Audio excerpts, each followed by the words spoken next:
Вот уже Вьетнам. Шумные улицы с каким-то невысоким количеством мотоциклов, автобусов, людей. О.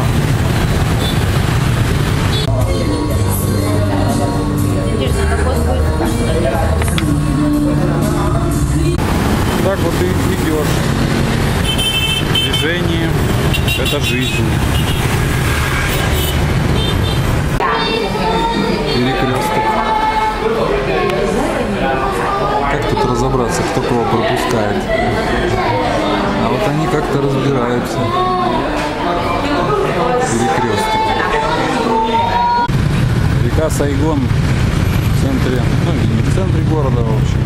Тут еще такая христианская какая-то католическая церковь осталась со времен французов. Это мост через реку, и дальше в ту сторону тоже река. И вот тут вот дорога. А мы на набережной решили перекусить.